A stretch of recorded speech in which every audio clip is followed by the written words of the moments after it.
When I first met Brian, he seemed like the perfect guy. He was charming, driven, and had a warmth that made you feel instantly at ease. We met through mutual friends at a summer barbecue, the kind where everyone brings a casserole and someone inevitably drinks too much and falls into the pool. Brian wasn't that guy. He was the one grilling burgers, making people laugh, and handing out drinks like he owned the place. A few months later, we were dating. A year after that, we were married. Then there was Tom. Brian's best friend since childhood, practically his brother. Tom was easygoing, a little rough around the edges, but fiercely loyal. He and his wife, Lily, lived just a few streets away from us in a cozy little suburb where the houses all had identical shutters, and the lawns were mowed to perfection. They had 2 kids, Zach and Maddie, who were close in age to our daughter, Emily. From the outside, our lives looked picture perfect. But lately, I couldn't shake the nagging feeling that something was off. It started small. At first, it was just the little things, like how Brian would always go out of his way to help Tom with anything, fixing his car, picking up groceries, watching the kids. I mean, he was a great friend, but sometimes it felt like he was more invested in their family than ours. Then there were the kids. Zach and Maddie were great, but Zach especially caught my attention. Not because of anything he did, no, it was because of how much he reminded me of Brian. Same smile, same damn laugh. Even Emily noticed. "Zach looks like Dad when he was younger," she said once, flipping through old family photos. That was when the first thought hit me like a punch to the stomach. What if Zach is Brian's son? It was a ridiculous idea. Insane. I shoved it down and tried to forget about it. But once the thought was there, I couldn't unsee it. And then Zach started paying attention to Emily. Too much attention. The first time I noticed Zach paying too much attention to Emily, I brushed it off as teenage awkwardness. He was 16, Emily was 15, and I figured it was just harmless. But over time, it started to feel different. At one of our usual Friday dinners with Tom and Lily, Zach kept finding ways to be near Emily. Whether it was sitting too close on the couch or complimenting her outfit with a grin that felt a little too grown up, it made my skin crawl.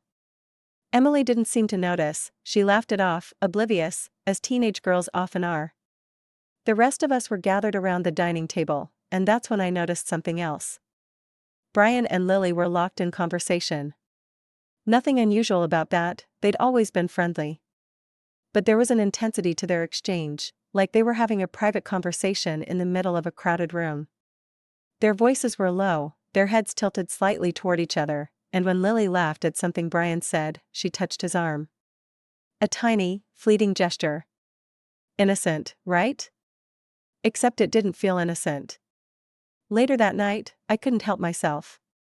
"You and Lily seem to be having a good time tonight," I said casually as Brian got ready for bed. "What?" "Yeah, we were just talking about Tom's work stuff," he replied without looking up. "Tom's work? Or her work?" I asked, trying to keep my tone light. Brian shot me a look, his forehead creased in confusion. "What's that supposed to mean?" "Nothing," I said quickly. "Forget it." But I couldn't forget it. The way Lily's hand lingered on Brian's arm. The way Zach looked at Emily. The way Brian got defensive. I told myself I was imagining things, but the cracks were forming. A week after that dinner, I found myself in the attic, ostensibly to look for Emily's old baby clothes to donate.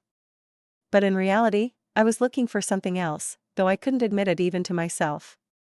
Brian's keepsakes were stored in a battered cardboard box labeled High School. I told myself it was harmless curiosity as I dug through the random assortment of photos, yearbooks, and sports trophies. Then, at the bottom of the box, I found a bundle of letters tied together with a faded red ribbon. The handwriting was neat, feminine, and unmistakably Lily's. My hand shook as I untied the ribbon and unfolded the first letter. It wasn't dated, but it read like a confessional. "Brian. I don't know how to say this, but I can't keep it to myself anymore. What we did that night, it's been on my mind constantly. I know you said it was a mistake, but for me, it didn't feel like one. I can't help but wonder what might have been if things were different.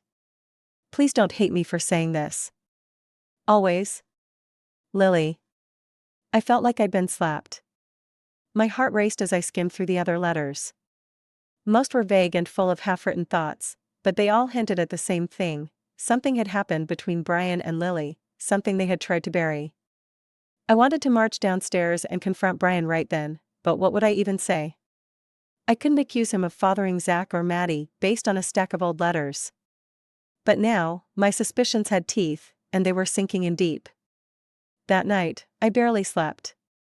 When Brian finally drifted off, I stared at the ceiling, replaying every interaction between him and Lily, every dinner at their house, every joke shared between them. And then there was Zach. That face, that laugh. I needed answers, but I wasn't sure I wanted to hear them. The next day, I couldn't take it anymore. I called Lily and asked if she could meet me for coffee. My voice must have betrayed me because she hesitated before agreeing. We met at a small cafe on Main Street, the kind of place where everyone pretends they aren't eavesdropping. Lily looked perfect as always, glossy blonde hair, a tailored jacket, and that same confident smile she always wore. It only made me angrier. "So, what's this about?" she asked, stirring her latte. I didn't waste time. "I found the letters," I said bluntly. Her spoon clattered against the saucer, and for the first time, her composure cracked. "What letters?" "Don't play dumb, Lily." "The ones you wrote to Brian. About your mistake." I kept my voice low, but the words came out like bullets. Lily leaned back in her chair, her face pale. "That was a long time ago, Sarah." "Maybe, but it's not staying in the past, is it? You wrote about that night. About what might have been. And now I can't help but wonder, Zach and Maddie, are they Tom's kids? Or Brian's?" Her eyes widened in shock, then narrowed in anger. "How dare you," she hissed. "How dare I? You're the one who cheated on your husband with mine." My voice rose, and a couple of heads turned our way. I forced myself to lower it. "Just tell me the truth." Lily's hands trembled as she reached for her coffee. She didn't take a sip. Finally, she spoke. "Yes, Brian and we had an affair. It was one time, years ago, before Zach was born. But Zach and Maddie are Tom's. I swear." I searched her face for any sign of a lie. "And the letters? They were stupid," she admitted, her voice barely above a whisper. I had feelings for Brian, but he didn't feel the same. He told me it was over, and I moved on. Or I thought I had. "What about the paternity tests?" I asked. Her eyes snapped up to meet mine. "How do you know about that?" "You just told me," I said, my stomach sinking. Lily let out a shaky breath. "I had doubts once. I asked Brian to take a test. He refused. Said it would destroy everything. When Brian came home that evening, I was waiting for him in the kitchen, the letters spread out on the counter. He froze in the doorway, the easy smile he always wore vanishing as his eyes landed on the stack of papers. "What's this?" he asked, his voice careful, controlled. "You tell me," I shot back, crossing my arms. "Because from where I'm standing, it looks like you've been lying to me for years." He let out a long sigh and rubbed the back of his neck, a gesture I recognized as his way of stalling. "Sarah, it's not what you think." "Don't," I snapped. "Don't insult me by pretending this is nothing." I talked to Lily. She told me everything. Brian's face went pale. "Everything?" "About your affair. About the paternity tests. About how you refused to take them because it would destroy everything." My voice cracked, but I didn't care. "Well, guess what, Brian? It's already destroyed." He moved to sit down, but I stayed standing. He looked up at me, his expression defeated. "It was a mistake, Sarah. It happened one time. I regretted it the second it was over." "And Zach?" I demanded. "Maddie? Are they yours?" "I don't know," he admitted, his voice barely audible. "Lily told me they're Tom's, and I believed her. I wanted to believe her." I stared at him, the weight of his words pressing down on me. "So, you just, what? Hoped for the best? Pretended nothing happened?" "Yes," he said, his voice filled with a bitterness that sounded like self-loathing. Because I couldn't stand the thought of losing you, or Emily, or the life we built. I wanted to scream, to throw something, but I forced myself to stay calm. Do you even realize what you've done? Zach has been making Emily uncomfortable.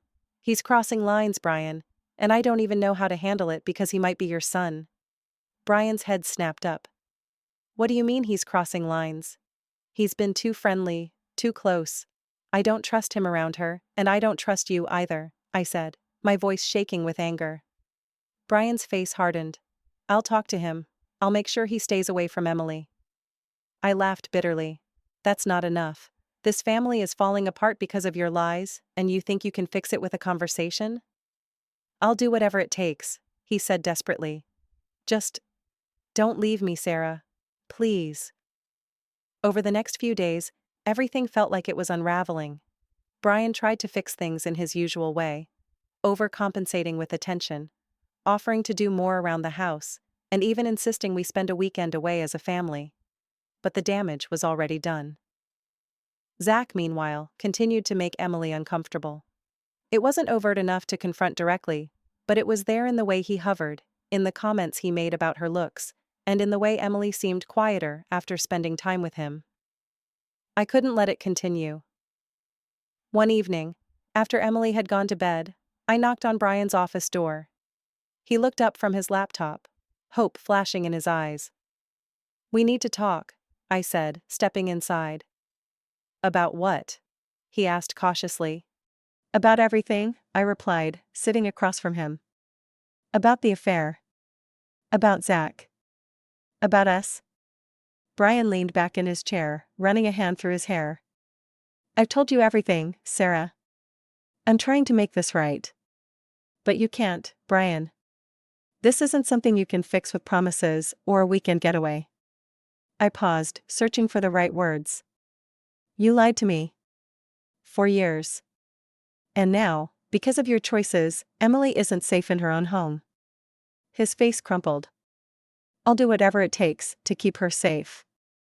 If that means cutting ties with Tom and Lily, I'll do it. That's not enough, I said firmly. I need to protect Emily, and I can't do that with you here. His eyes widened. You're kicking me out? I'm asking you to leave, I corrected. I've already talked to a lawyer. I'm filing for divorce. Brian stared at me, his face a mix of shock and pain. Sarah, please. Don't do this. But I had made up my mind. The next day, I called Tom. I didn't tell him about the affair or my suspicions about Zach's parentage, that was between him and Lily. But I did tell him about Zach's behavior toward Emily. He was defensive at first, but eventually he agreed to set boundaries. I couldn't trust that he'd follow through, so I told Emily she wasn't allowed at their house anymore. It wasn't easy, and the fallout was messy. Tom and Lily stopped speaking to me entirely, and the neighborhood gossip spread like wildfire.